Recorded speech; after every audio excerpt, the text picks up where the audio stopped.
Sejam muito bem-vindos. Eu sou Camila Russo, esse é o canal Tranquilidade Financeira 8 e eu estou aqui compartilhando contigo a apresentação que eu fiz no último Maranata São Paulo, dentro do workshop Maranata Talks. O título dessa palestra é Embaixadores do Reino e a ideia aqui é falar sobre o que a Bíblia tem a nos ensinar sobre finanças. Mas antes de entendermos o que a Bíblia tem a nos ensinar sobre finanças, talvez você esteja se perguntando por que essa palestra tem esse título.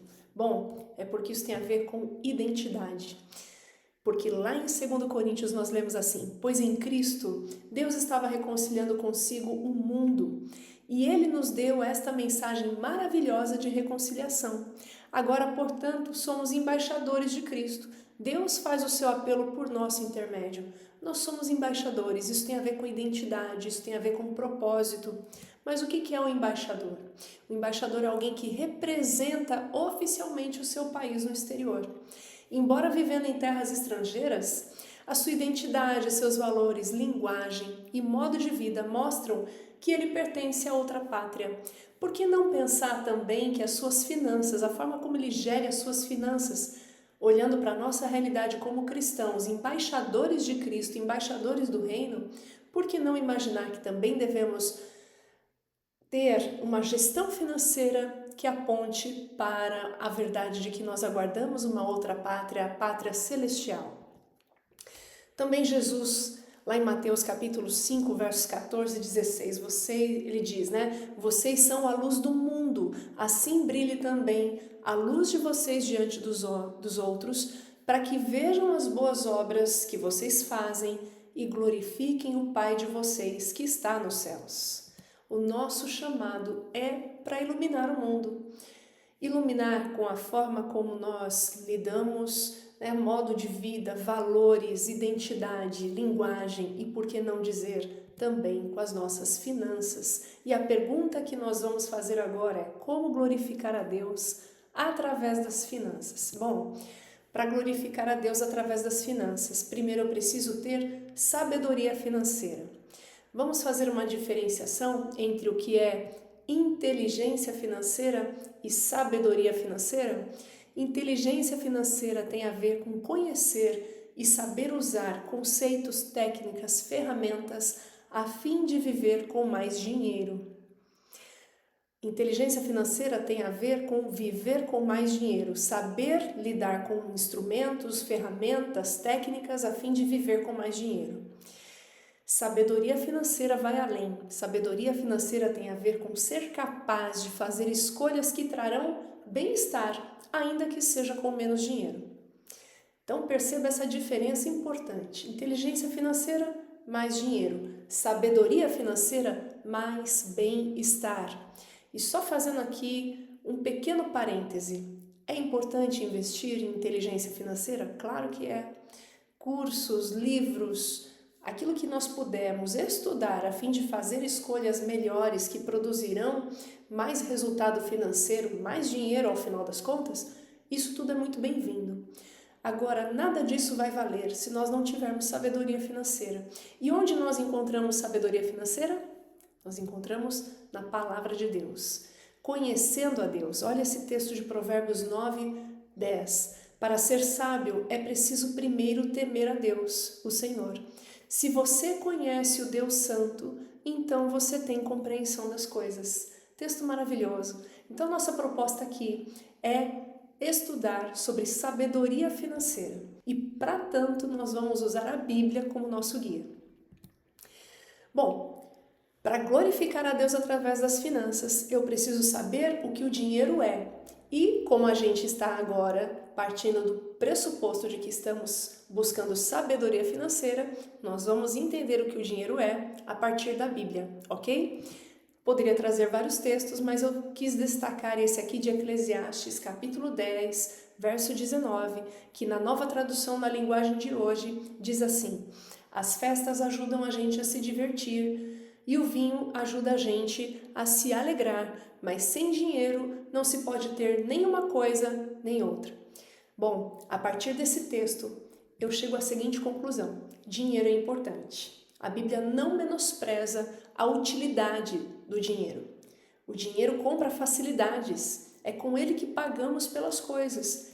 E quase tudo custa dinheiro. Eu preciso de dinheiro para pagar, por exemplo, por alimentação, por moradia, água, energia, internet, educação, transporte, celular, academia, lazer, compras. Se eu não pago por essas coisas, mas uso essas coisas, significa que tem alguém pagando para mim. Quase tudo custa dinheiro. Nós não podemos menosprezar a utilidade do dinheiro. Mas nós temos que também lembrar que tem coisas que o dinheiro não é. E para glorificar a Deus através das finanças, eu preciso saber o que o dinheiro não é. O dinheiro é importante, mas ele não é onipotente. Embora ele tenha utilidade, o dinheiro não tem superpoderes. Por exemplo, o dinheiro compra comida, mas não compra apetite. O dinheiro compra uma cama muito confortável, com lençol macio, perfumado, com travesseiro com pena de gansos ou qualquer outro material que deixe ele bem fofinho, mas o dinheiro não compra o sono. O dinheiro pode comprar o melhor tratamento hospitalar, mas não compra a cura. O dinheiro também não é infinito. Embora ele seja importante, ele não é infinito. O dinheiro pode acabar, o dinheiro pode perder valor, o dinheiro pode passar para outras mãos. Por exemplo, você se lembra da história da mulher que tinha um fluxo de sangue, uma hemorragia muito severa, e ela havia gastado seu dinheiro, diz o texto, todo o que possuía com médicos a fim de alcançar a cura, mas ninguém tinha conseguido curá-la. Nós podemos ler essa história lá em Lucas capítulo 8. Para aquela mulher, o dinheiro acabou. O dinheiro também pode perder valor. Tem uma situação, uma descrição muito triste lá em 2 Reis capítulo 6, onde diz que a cidade de Samaria ela foi sitiada, ela foi cercada, a ponto de se vender a cabeça de um jumento por 80 moedas de prata. Por que que isso aconteceu? Porque teve grande fome na cidade, ninguém podia entrar nem sair, a comida que havia dentro da cidade havia acabado e o que sobrava para as pessoas comerem era isso aí. Quem tinha dinheiro se dispunha a pagar 80 moedas de prata para comer a carcaça, a carne de carcaça de uma cabeça de jumento. Extrema fome, extrema escassez de alimentos. Aquele que tinha um pouquinho menos de dinheiro chegava a pagar 5 moedas de prata por um pouco de esterco de pomba. Dinheiro perdeu valor, não porque alguém foi irresponsável nos gastos fiscais ou resolveu imprimir moeda sem responsabilidade. Simplesmente o dinheiro perdeu valor porque não havia oferta de produto. Não, a escassez era gigantesca. Então o dinheiro não tinha poder de compra.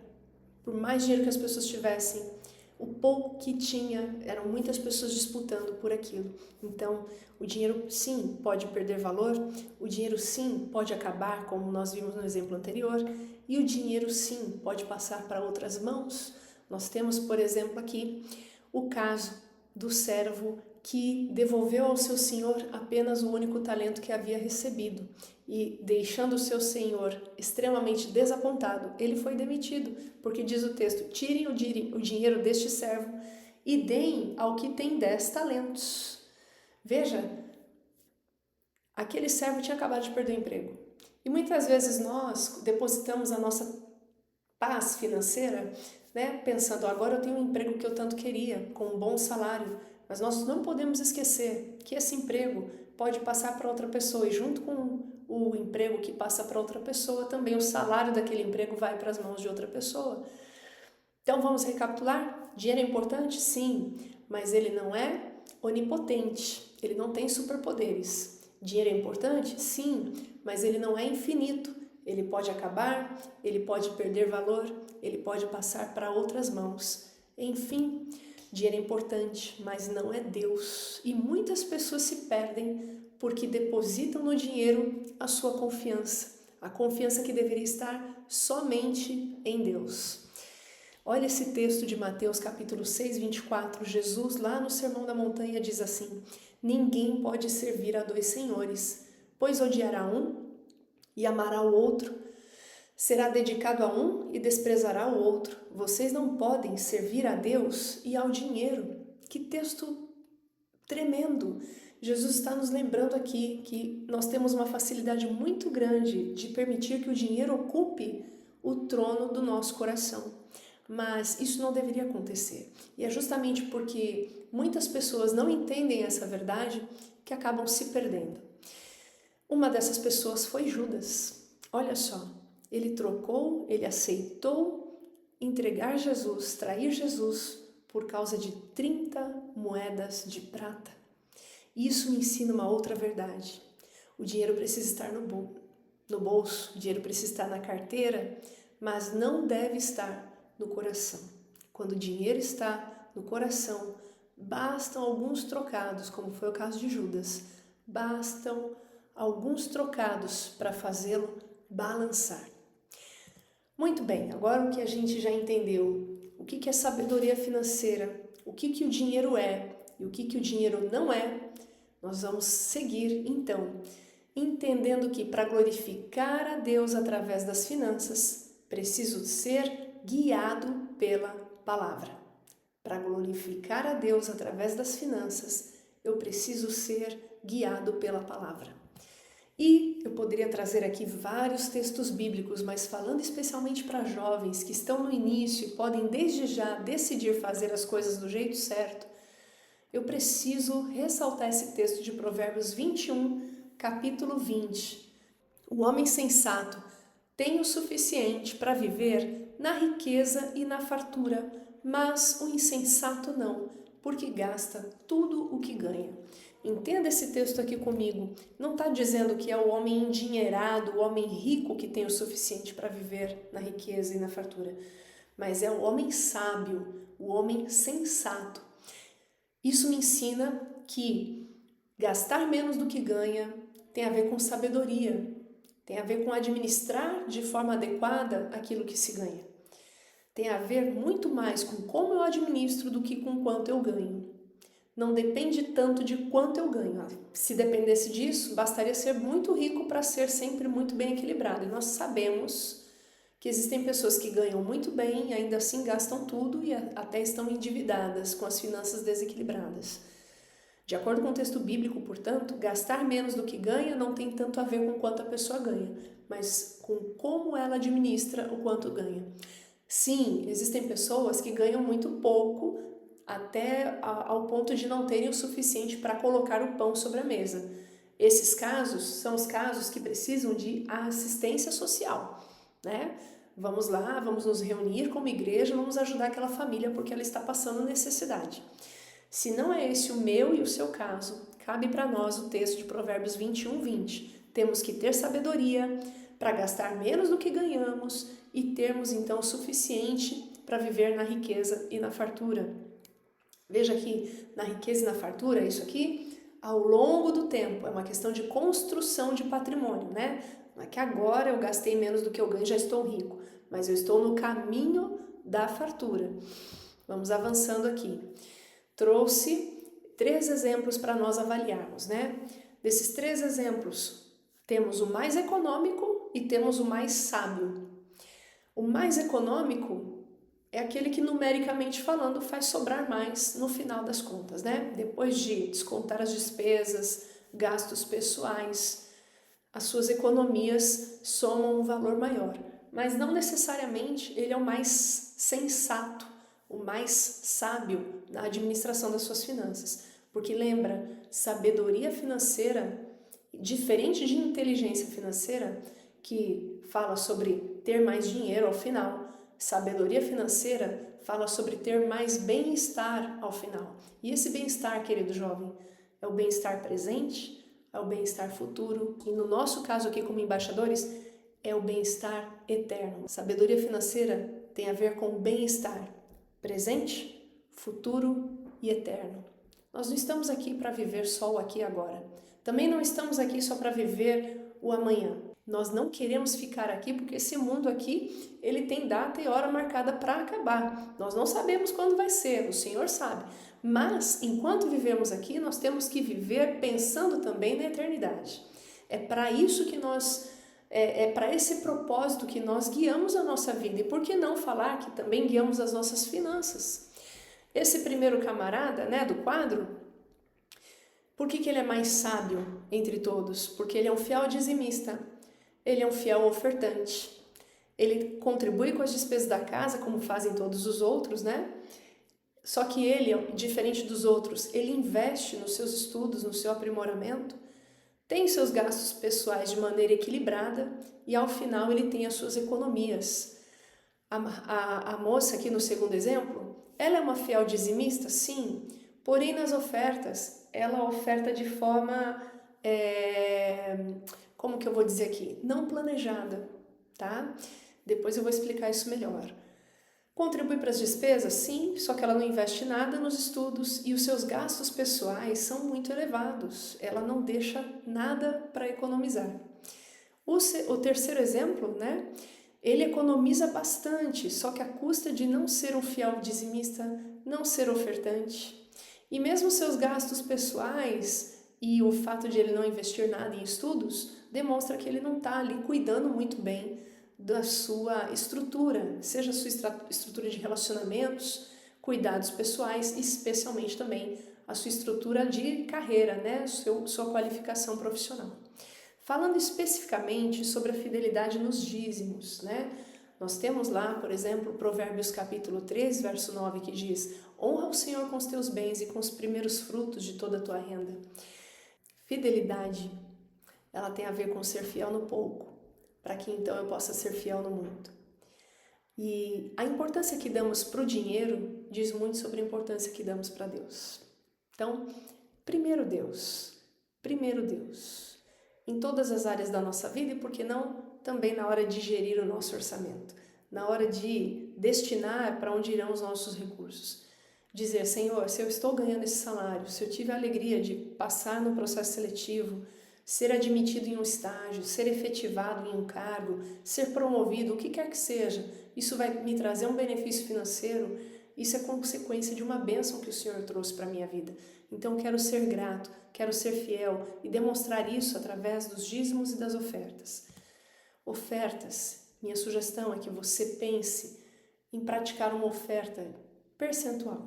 Isso eu falo com base, por exemplo, no texto de Deuteronômio 16, 17, que diz assim: mas cada um oferecerá na proporção em que possa dar, segundo a bênção que o Senhor seu Deus lhe houver concedido. Veja, na proporção em que possa dar, proporção, percentual, segundo a bênção que o Senhor lhe houver concedido. Tem 3 potes aí na tela, né? Um está cheio, outro está pela metade e outro está vazio. Pensa que cada um desses potes representa as bênçãos de Deus na sua vida, né? Vou falar aqui porque eles estão cheios de moedas, então vamos falar especificamente de bênçãos financeiras. Salário, gratificações, comissões, seja lá o que for que produza resultado financeiro para você. Dividendos, aluguéis, enfim, rendimentos de investimentos. Sobre todas essas coisas, existe a nossa responsabilidade de dizimar e ofertar. Agora veja, se eu sigo para a oferta o mesmo critério do dízimo, ou seja, o critério da proporção, o dízimo nós sabemos é 10%. De onde saiu isso? Levítico 27, verso 30. Também todas as dízimas da terra, tanto dos cereais do campo como dos frutos das árvores, são do Senhor, santas são ao Senhor. Dízimo, tudo isso tem a ver com 10%. É uma proporção, ok? Eu não vou me aprofundar nesse tópico porque tem bastante conteúdo sobre isso e a gente vai falar de outros aspectos bastante práticos das finanças aqui, mas só para ficar bem claro, quando nós trazemos para a oferta a mesma perspectiva de trabalhar com um percentual, eu estou dando para a oferta, em vez de uma característica de eventualidade, eu estou dando para ela uma característica de regularidade. X%. Quanto esse X, Camila? Você vai definir com Deus. Isso é entre você e Deus. É algo que você vai definir depois de estudar o assunto da oferta na Bíblia, estudar o seu orçamento, estudar a sua proposta. Não tenho orçamento ainda porque nem trabalho, não tenho renda, ok? Então você vai pensar assim, quando eu puder trabalhar e receber uma renda, como que eu gostaria de dividir esse orçamento? Vou ajudar em casa? Vou guardar uma parte? Vou poder ter mais lazer com os meus amigos? Vou, quem sabe, começar a namorar e ajudar a pagar as contas ali de um momento de lazer no final de semana. Quanto que isso vai custar? Ok, tem tudo isso daí na minha cabeça. E eu também quero ter uma oferta. Essa oferta ela tem que ter uma proporção que caiba nesse orçamento que você está desenhando, que você está imaginando para o futuro, ok? Que não seja tão pequena a ponto de não fazer sentido, porque não expressa sua gratidão, mas também que seja de tamanho que não venha comprometer as outras coisas que você precisa fazer, pagar suas contas, fazer suas economias, pensar no futuro, ok? Ah, Camila, você está dizendo então que a minha oferta tem que ser mesquinha? Jamais, não é isso. Estou dizendo que a sua oferta tem que ser planejada. Não pode ser algo que você determine e que depois você se arrepende porque não pensou direito. Entendeu? Então vamos lá. Oferta regular e sistemática. Regular por quê? Porque sempre que entra um recurso, ela é acionada. Sistemática porque ela segue um sistema. Que sistema? O sistema da proporcionalidade. Muita bênção, muita oferta, porque ela é proporcional. Pouca bênção, pouca oferta, porque ela é proporcional. Zero bênção, zero oferta. Por quê? Porque ela é proporcional. Quanto que é X% de zero? É zero. Entendeu? Então, quando a gente segue esse método, ele facilita a gente ser bastante regular, né? Correto na forma como a gente traz as nossas ofertas para a igreja. Não é mais uma coisa ali movida pelo constrangimento. Ai, lembrei agora que eu tinha que trazer uma oferta, abre a carteira ali, pega alguma coisa que tem na carteira e coloca na salva. Não é essa a proposta. Vamos avançando aqui, né? Nós temos que tomar cuidado.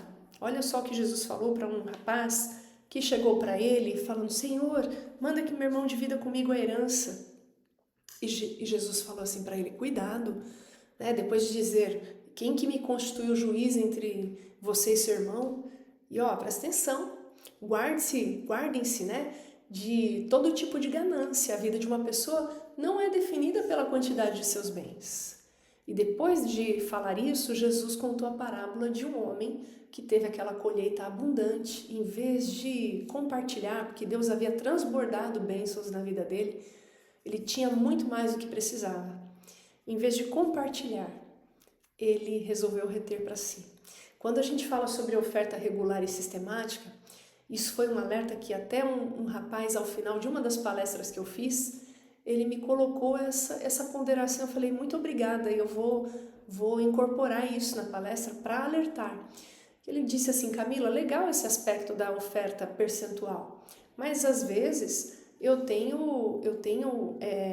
uma situação que eu fui salvo de um acidente. Era para eu ter saído morto do acidente e por um milagre eu estou com vida. Eu quero fazer uma oferta especial para agradecer por aquele milagre. Tá tudo certo. Ou no caso desse fazendeiro rico, né, que teve uma colheita muito abundante, foi algo assim extraordinário. Não era o caso de ele também transbordar em generosidade para com as pessoas ao redor dele, mas em vez disso, o que ele fez? É como se ele tivesse quebrado esse pote de vidro e pego um outro maior, né? Tava ali com um pote de vidro pequenininho de azeitona e resolveu pegar um grandão ali daqueles de palmito, grandão, para ele poder depositar os seus bens dentro de um pote maior, como se ele precisasse de tudo aquilo. A generosidade, ela é muito mais necessária, né, esperada, quando Deus transborda na nossa vida. Quando a gente tem só o suficiente ali para as nossas necessidades mais básicas, nós podemos ser generosos? Claro que podemos. Está ao alcance de todos fazer alguma coisa pela causa de Deus, diz a senhora Ellen White. Mas, especialmente daqueles que têm muito, muito além do que precisam, né? Deus espera generosidade. Olha lá o que está escrito, por exemplo, em 1 Timóteo capítulo 6, verso 17. Abra aí a sua Bíblia também. 1 Timóteo capítulo 6, verso 17. Exorta aos ricos do presente século que não sejam orgulhosos, nem depositem a sua esperança na instabilidade das riquezas, mas em Deus, que tudo nos proporciona ricamente para o nosso aprazimento, e que pratiquem o bem, sejam ricos em boas obras, generosos em dar e prontos a repartir, diz o verso 18. A quem muito foi dado, muito será exigido. Nós temos esse texto. Se nós temos então uma condição de ofertar além daquele percentual que nós havíamos inicialmente pensado, por que não ofertar? Né? Se Deus transbordou na nossa vida, transbordou bênçãos na nossa vida, por que não compartilhar essas bênçãos também? Vamos avançando, tem bastante assunto aqui. Para glorificar a Deus através das finanças, eu preciso ter objetivos elevados. E vamos lá. Muito se fala, por exemplo, em independência financeira, em liberdade financeira.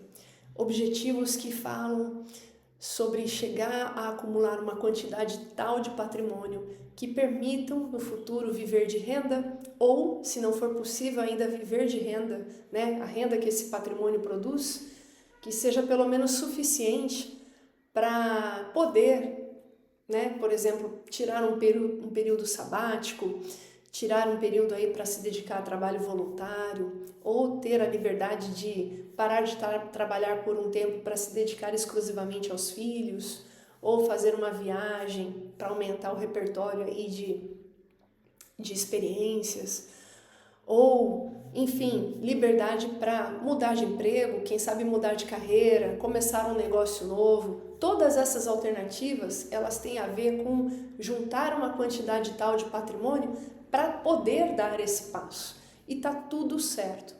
Mas quando a Bíblia fala acerca de um objetivo que todos nós devemos perseguir, é o que está lá em 1 Tessalonicenses 4, versos 11 a 12. Esse objetivo aqui, todos nós devemos perseguir, até aqueles que não têm, assim, grandes planos em termos financeiros, né? Em termos de juntar uma grande quantidade de dinheiro, mas esse aqui todos nós devemos perseguir. Olha só, se empenhem por viver tranquilamente, cuidar do que é de vocês e trabalhar com as próprias mãos, como ordenamos para que vocês vivam com dignidade à vista dos de fora e não venham a depender de nada.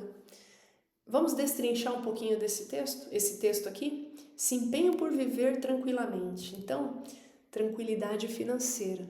Isso tem a ver com esforço, empenho, cuidar do que é seu, trabalhar com as próprias mãos para, ao final, viver com dignidade, não precisar de nada. Perceba que sim, a Bíblia nos propõe um objetivo. E esse objetivo ele tem a ver com esforço, tem a ver com cuidar do seu presente, do seu futuro. E isso também tem a ver com trabalhar, porque nós vimos antes que quase tudo custa dinheiro. E eu preciso de dinheiro para pagar pelas coisas. E para ganhar dinheiro eu preciso trabalhar. Essa, aliás, é a receita bíblica. Não dá tempo da gente destrinchar aqui, mas daqui a pouco eu vou deixar para você o QR Code da minha página, do meu perfil no Instagram, onde você pode acessar vários conteúdos, inclusive a respeito desse pilar da tranquilidade financeira, que é o trabalho. E para quê? Ao final, qual é o meu propósito com tudo isso, né? Com esse esforço, com essa dedicação, com todo esse trabalho? Meu propósito é viver com dignidade, né? Ter o respeito das pessoas e não precisar de ajuda alheia, não ser dependente de ninguém, a não ser do Senhor. Disse acerca do QR Code, está aí na tela, Tranquilidade Financeira 8. As redes onde eu estou mais ativa são Instagram, YouTube e Spotify. Lá vocês vão encontrar conteúdos adicionais acerca desse assunto que estamos falando aqui. E aí, avançando, né? Meu objetivo financeiro é buscar a tranquilidade financeira. E para isso tem várias coisas que devem acontecer concomitantemente, né? Que eu devo buscar em paralelo. Primeiro, investir no aprimoramento profissional. Quanto mais valor você for capaz de entregar para as pessoas, mais cara será a sua hora de trabalho. Eu falo isso com base em quê? Eu falo isso, por exemplo, com base em Provérbios 22, 29, que diz assim: você já viu alguém muito competente no que faz? Ele servirá reis em vez de trabalhar para a gente comum. Ora, para eu ser muito competente em alguma coisa, eu preciso estudar. Eu preciso acumular horas de experiência naquela atividade. Eu preciso ter vários momentos ali de entrega que me permitiram aprimorar cada vez mais o meu trabalho. E quanto mais competente eu for, diz o texto bíblico, maior a chance de eu servir reis em vez de trabalhar para gente comum.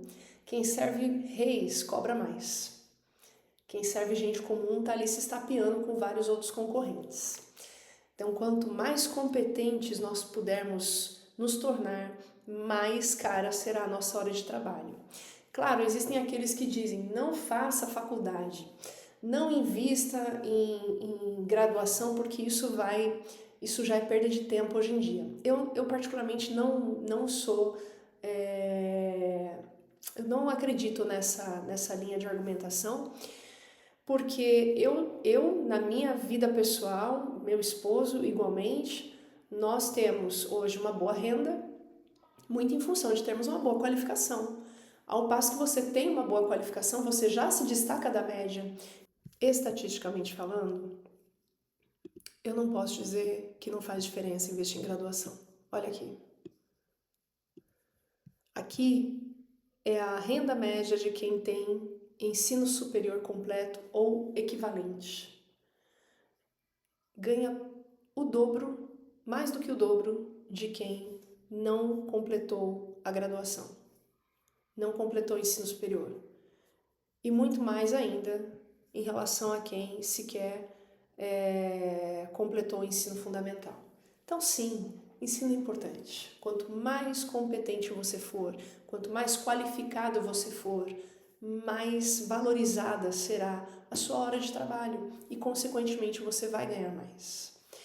Mas, é importante ter em mente que também precisamos investir na nossa conduta profissional. Valer mais não tem a ver apenas com currículo. O seu comportamento e postura no trabalho vão contar bastante. Vamos lembrar lá de Daniel? Daniel começaram a procurar falhas no seu trabalho e não conseguiram encontrar nada para criticá-lo ou condená-lo. Por quê? Porque ele era leal, sempre responsável, digno de confiança. Nós temos que ser embaixadores, inclusive no nosso ambiente de trabalho. Nessa figura aqui, quem parece ser um embaixador do reino? É aquele que está se empenhando, que está trabalhando com o olhar de dono, para servir a Deus acima de todas as coisas. Ele não está lá para servir ao chefe, ao cliente, ao paciente, ao aluno, quem quer que seja. Ele está ali, em primeiro lugar, para servir a Deus. E como embaixador do reino, ele quer entregar o melhor trabalho para Deus. Esse é o tipo de conduta profissional que nós devemos levar para o nosso ambiente de trabalho. Esse é o tipo de padrão que Deus espera de nós. Agora, claro, eu falei sobre quem consegue juntar mais dinheiro. Obviamente, quem ganha mais. Só que existe também uma tônica, Nós sabemos que quanto antes eu começo a juntar dinheiro, mais eu coloco tempo para fazer o dinheiro trabalhar a meu favor.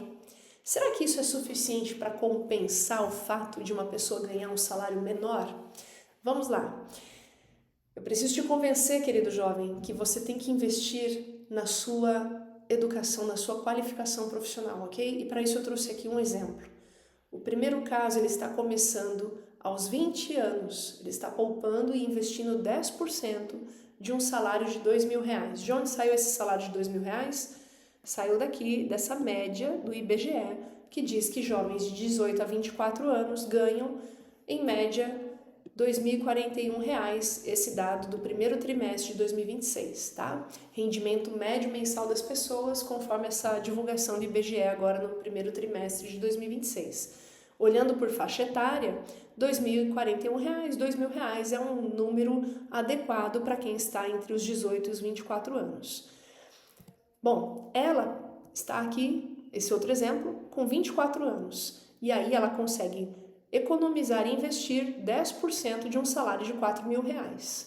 De onde saiu R$4.000? Supondo que ela já tem um ensino superior completo, mas ela está em início de carreira. Então ela está saindo aqui entre os R$3.700, R$4.200, com uma jovem recém-formada, ok? Estou trabalhando aí com um número de R$4.000 redondo para facilitar a conta. Então, recapitulando aqui, quem que vai conseguir juntar mais dinheiro ao final? Ele, até os 40 anos, tem 240 meses de aportes, né? Todos os meses R$ 200. Ela, até os 40 anos, ela terá 192 meses de aportes. Por quê? Porque ela está começando mais tarde, ela está começando aos 24 anos. Porém, guardando R$ 400 por mês, porque o salário dela é maior. Como ambos estão trabalhando aí com um percentual do salário, 10% no caso, ele 10% de R$ 2.000, R$ 200 por mês. Ela 10% de R$ 4.000, R$ 400 por mês. As premissas para ambos são as mesmas, né? Supondo aqui que ambos tenham um rendimento constante de 0,85% ao mês. Quem ao final consegue juntar mais dinheiro? Ela. Claro, ele tem um tempo trabalhando a favor, então ele tem o tempo multiplicando o dinheiro dele. 3,25 vezes é o quanto o dinheiro dele será multiplicado ao longo do tempo, enquanto o dinheiro que ela depositou será multiplicado por 2,5 vezes.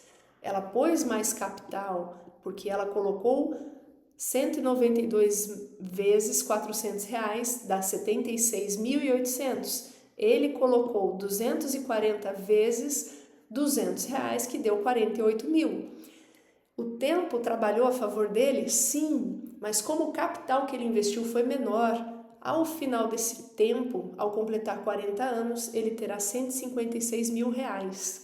O tempo também trabalhou a favor dela, porém menos, porque foi menos tempo dedicado.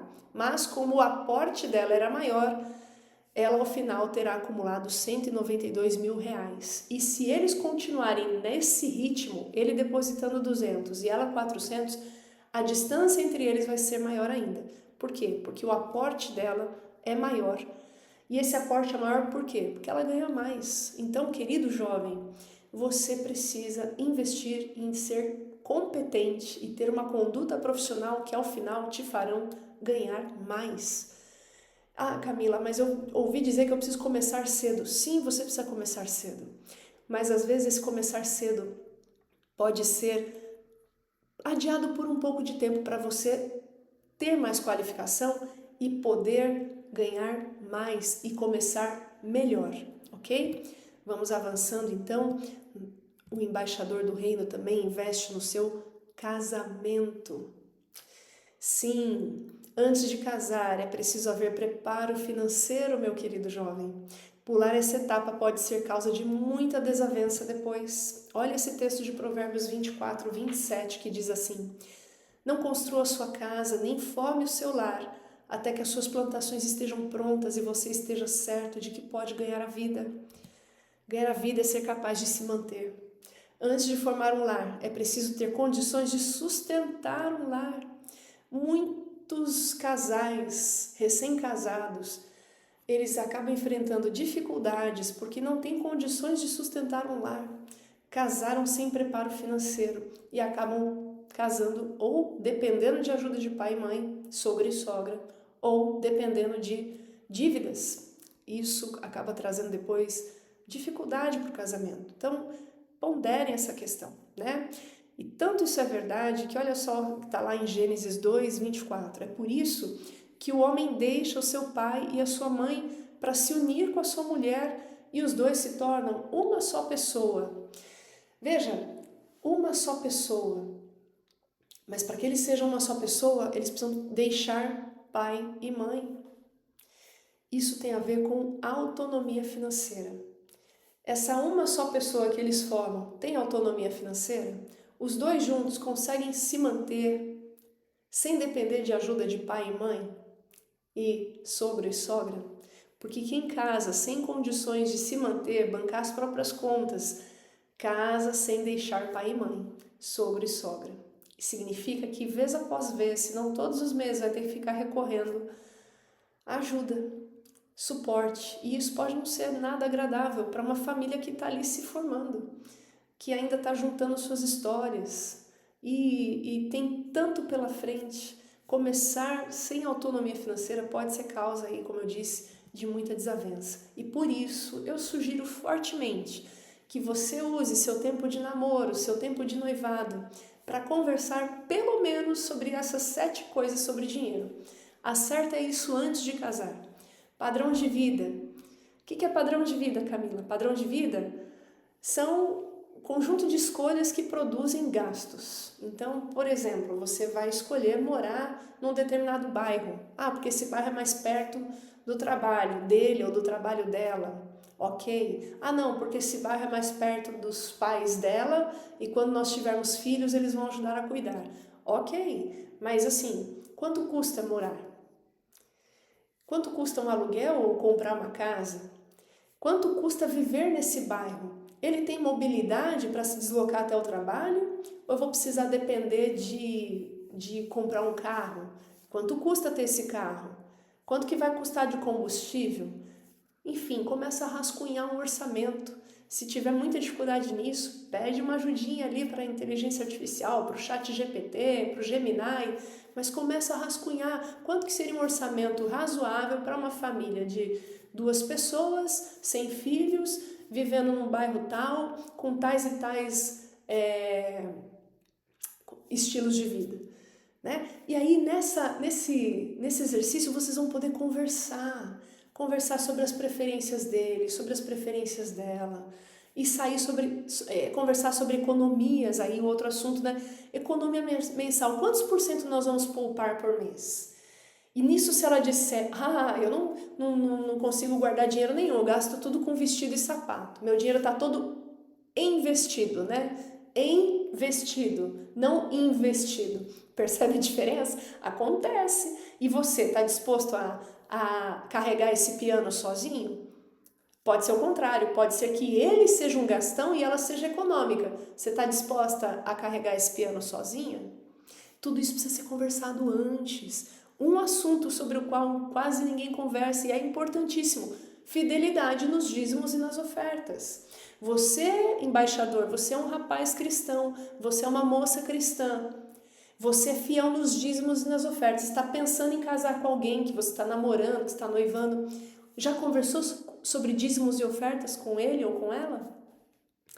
Se, embora seja uma pessoa da igreja, se sente, como é que eu vou dizer, sente dificuldade com esse assunto, o que está gerando essa dificuldade? É falta de conhecimento bíblico? Então perceba, está faltando estudar a Bíblia? Essa pessoa não está estudando a Bíblia direito? Avalia bem. Porque se não for o homem, sacerdote do lar, será depois a mãe, aquela que vai ensinar a Bíblia para os filhos. E não está estudando a Bíblia agora de solteiro, sem tantas responsabilidades, com bastante tempo para estudar. Não está estudando por quê?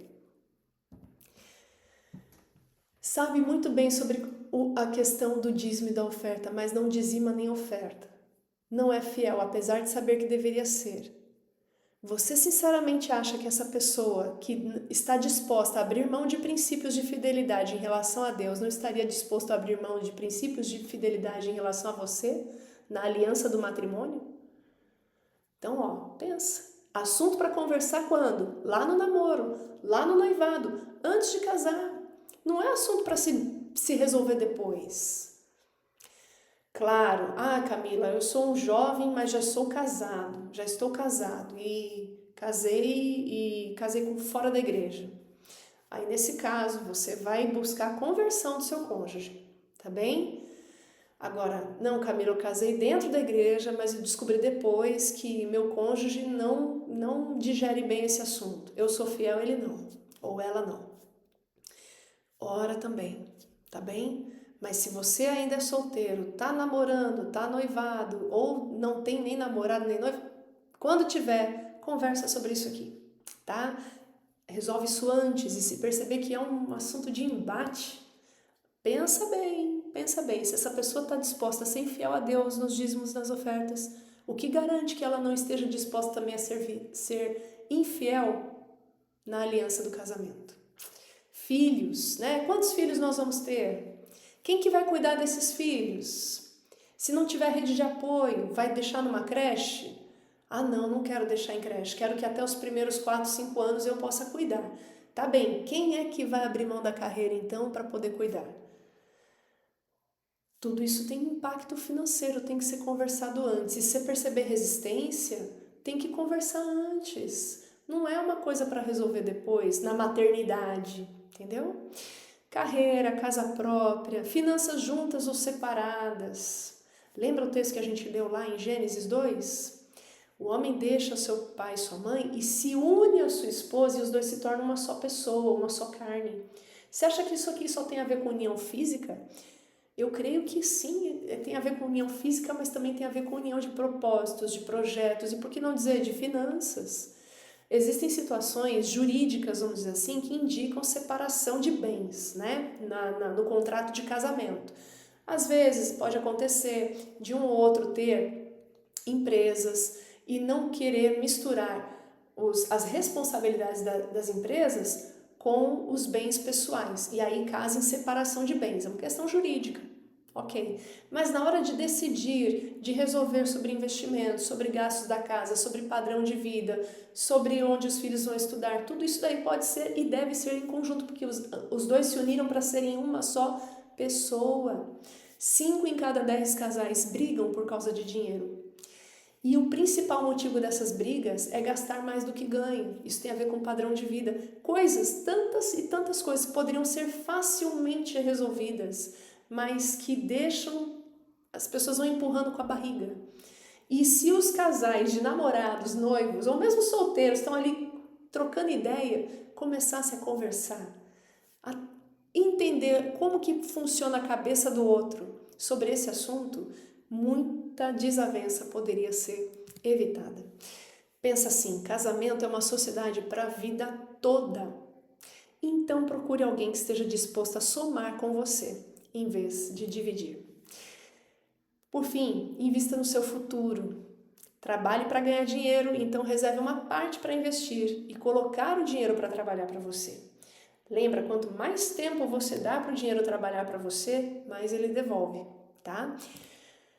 Olha só, eu trouxe 2 exemplos aqui. Um deles é o Sandro Lira, um trabalhador rural.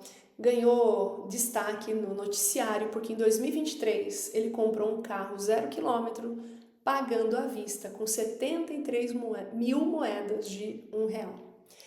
Como que ele conseguiu isso? Ele passou 21 anos juntando moedas, chegou a juntar R$110.737 num tambor que ele improvisou como cofre e foi lá e comprou um carro à vista, pagando em moedas.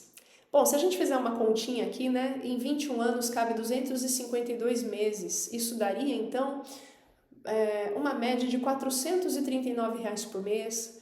Isso é o que o Sandro teria depositado mês a mês no seu tambor, né? Improvisado, seu cofre improvisado dentro de casa. Mas tem um problema aqui. O Sandro, ele juntou moedas, ele guardou o dinheiro, porém ele não investiu esse dinheiro, ele não empregou esse dinheiro. Esse dinheiro ficou parado dentro de casa ao longo de anos. E isso me faz lembrar o que está em Lucas capítulo 19, verso 23, onde o Senhor da parábola vira para aquele servo que entregou apenas um talento, devolveu o único talento que havia recebido, e disse assim: por que você não depositou meu dinheiro? Pelo menos eu teria recebido juros. Eu acho que essa pergunta, ela ecoa hoje, né, para essa realidade do Sandro. Ele passou muitos anos abdicando talvez de fazer alguma coisa, se restringindo para poder guardar tanto dinheiro, até porque ele é uma pessoa com um emprego ali com um salário baixo, né, uma renda baixa. Quanto ele deve ter renunciado para conseguir juntar todo esse dinheiro. Mas ele não pôs esse dinheiro para trabalhar para ele. Ele não pôs esse dinheiro para multiplicar. E olha só o que ele deixou de ganhar, né?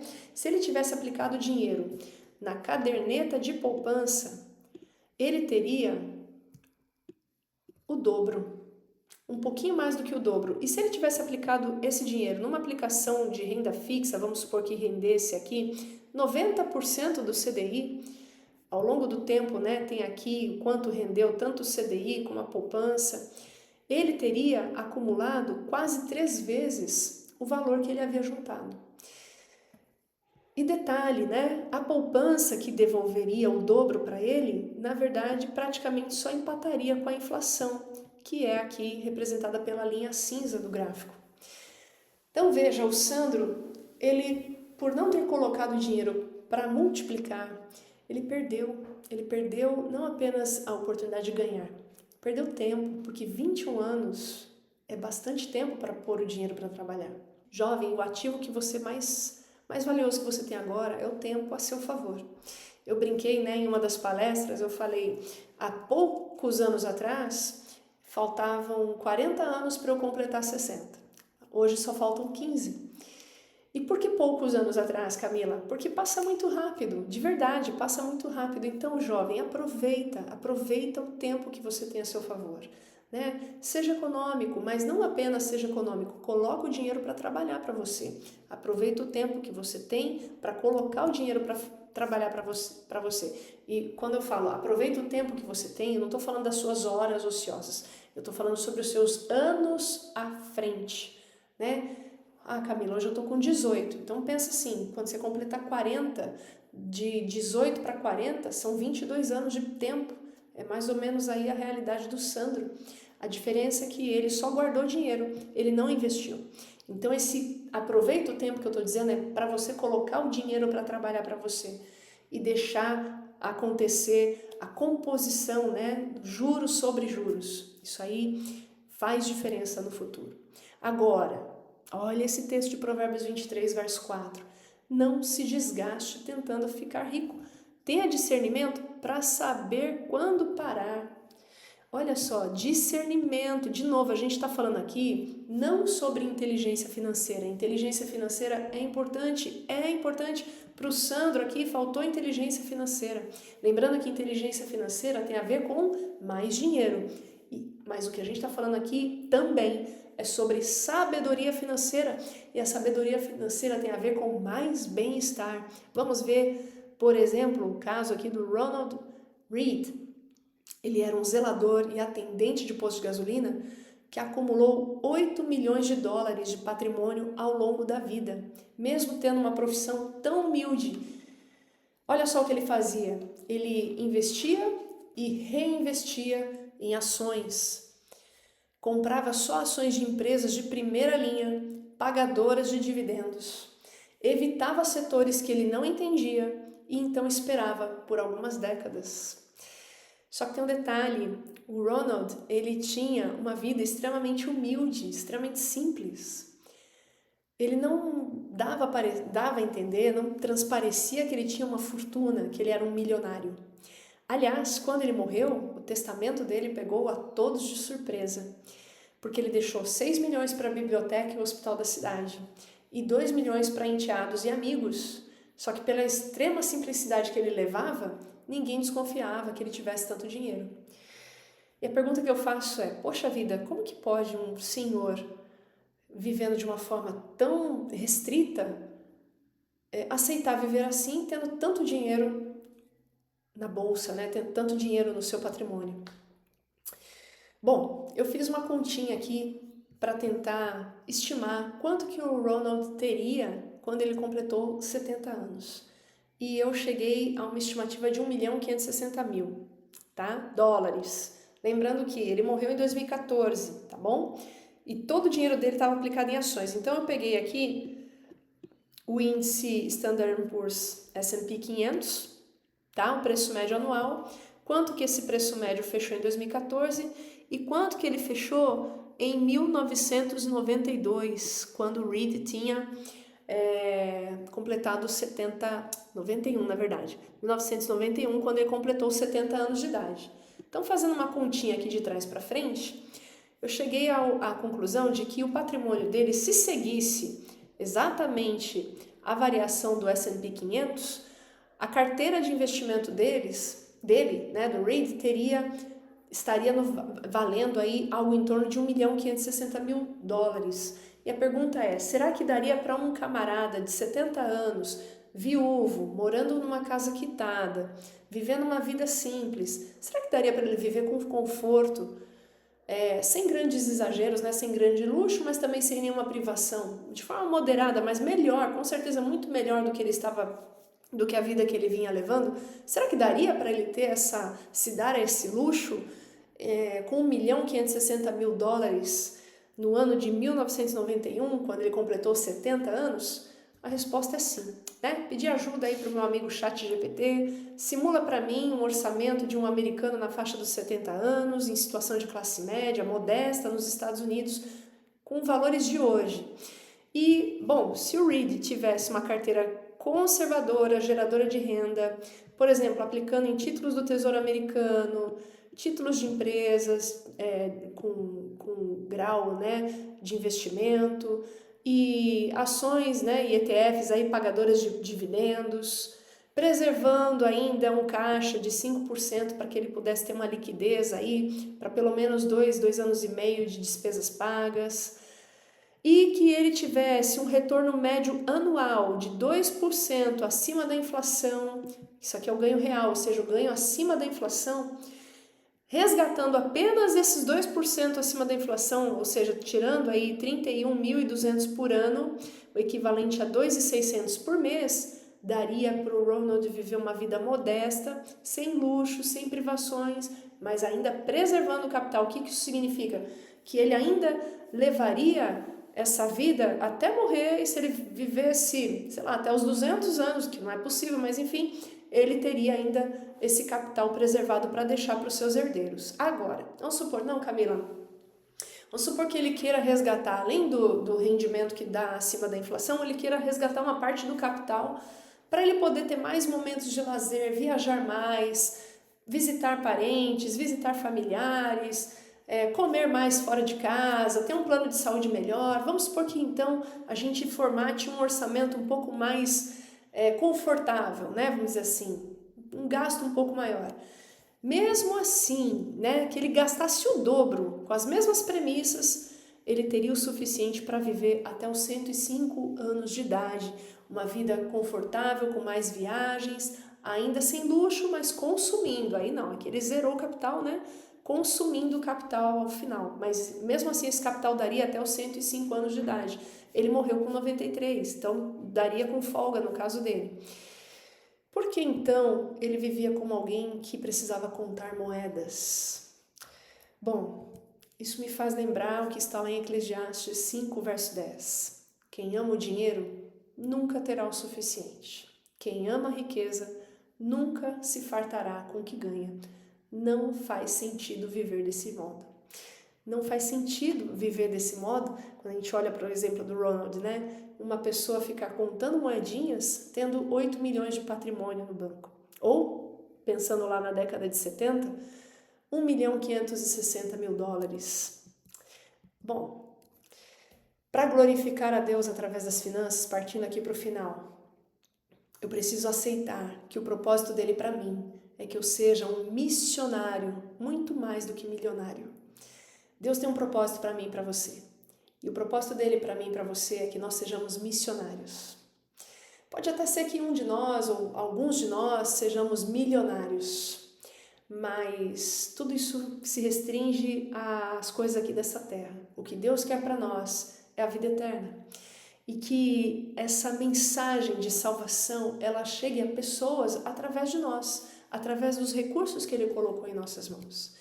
Por falar em recursos, alguém pode dizer, você não pode acusar o Ronald de ser uma pessoa gananciosa, Camila. Como é que você sabe se ele tinha amor ao dinheiro? Não sei realmente. Aliás, eu posso até levantar outra hipótese.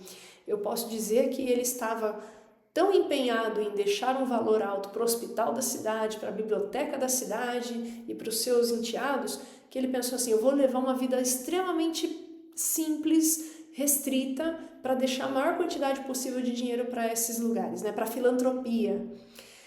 Bom, então eu faço a pergunta, o que você prefere? 8 milhões no futuro, daqui a 70 anos, ou 18,76 mês a mês, todos os meses, por 70 anos? Vou lhe responder, matematicamente falando, não faz a menor diferença, tá? Matematicamente falando, dá na mesma. Se você pegar 18,76 e aportar mês a mês, todos os 840 meses até daqui a 70 anos, né? Aplicando esse dinheiro a 1% ao mês constante, 1% ao mês, 18,76, aplicando por 840 meses, ao final você vai ter juntado os mesmos 8 milhões de reais. Significa que você multiplicou 507,68 vezes o capital que você aportou, porque você deu bastante tempo para os juros trabalharem a seu favor. Você pegou 840 vezes 18,76, ou seja, você aportou 15.758 para terminar depois de 70 anos com 8 milhões. Uau! Matematicamente falando, dá na mesma, mas para quem está com fome, R$19 ou $19 hoje valem muito mais do que 8 milhões daqui a 70 anos. Eu estou colocando aqui na tela uma caixa de ovos e eu estou trazendo essa caixa de ovos como exemplo porque recentemente eu vi uma postagem de um pastor missionário, o pastor Vitor BJ, fazendo um apelo para que adotassem crianças na Tailândia, adotassem assim, né, no sentido de ajudar financeiramente, crianças que estavam nas escolas que eles atendiam, porque essas crianças, elas vinham refugiadas do Mianmar, né, na fronteira ali, está tendo uma guerra civil no Mianmar, e essas crianças vinham refugiadas, e eles tentavam acolher essas crianças da melhor maneira que podiam, mas os recursos eram muito escassos, e o melhor que se podia dar para essas crianças se alimentarem era arroz. Elas comiam arroz em 2 refeições por dia. E o pastor BJ estava fazendo uma campanha para que essas crianças pudessem ter ovos, pelo menos um ovo cozido por dia para se alimentarem. E o custo de um ovo cozido por dia para essas crianças era o custo de R$15 por mês. R$15 por mês. Aí você pergunta, essa criança, ela vai querer a alternativa de um ovo cozido por dia a partir de agora, ou 8 milhões de ovos cozidos daqui a 70 anos, quando sei lá se ela vai estar viva. Para quem estava no Maranata, né, na primeira noite, passou frio, eu fiz a brincadeira. O que você prefere? 8 milhões de sacos de dormir. Passou frio, né, porque fez bastante frio à noite, não é porque não foi boa a estrutura estava maravilhosa. Mas você prefere o quê? 8 milhões de sacos de dormir daqui a 70 anos ou um saco de dormir quentinho para você não passar frio de novo essa noite? Perceba, queridos, que mesmo a nossa boa intenção de ajudar, de juntar dinheiro para ajudar no futuro, talvez não faça o menor sentido, porque tem gente precisando de ajuda hoje, agora. Tem um mundo clamando por socorro, tem um mundo clamando por salvação, pela mensagem de esperança, às vezes até por alimento físico, mas especialmente também por alimento espiritual. E os recursos para alimentar essa multidão podem estar nas nossas mãos. E você pode dizer, mas eu tenho tão pouco. Veja, mais de 5.000 pessoas foram alimentadas quando um jovem entendeu que os seus poucos recursos poderiam valer muito mais nas mãos de Jesus. Você se lembra que nesse exemplo aqui, numérico, o capital foi multiplicado por 507 vezes? O lanche daquele rapaz foi multiplicado por mais de 5.000 vezes. Por quê? Porque a Bíblia diz que eram 5.000 homens, fora mulheres e crianças. Então o poder da multiplicação nas mãos do Senhor é muito além do que a gente consegue imaginar na nossa cabeça. O que a gente precisa é entender que nós somos embaixadores. E os embaixadores do reino, eles têm uma outra proposta do que o cidadão comum deste mundo. Então, meu querido jovem, minha querida jovem, como embaixadores do reino, que a nossa identidade, os nossos valores, a nossa linguagem e o nosso modo de vida sejam para as pessoas ao nosso redor uma amostra da atmosfera do céu. Eu quero orar com você. Feche seus olhos. Querido Deus, abençoa esse jovem, essa jovem que está agora assistindo, concluindo essa palestra. Abençoa, Senhor, os seus propósitos, os seus planos, os seus projetos de vida.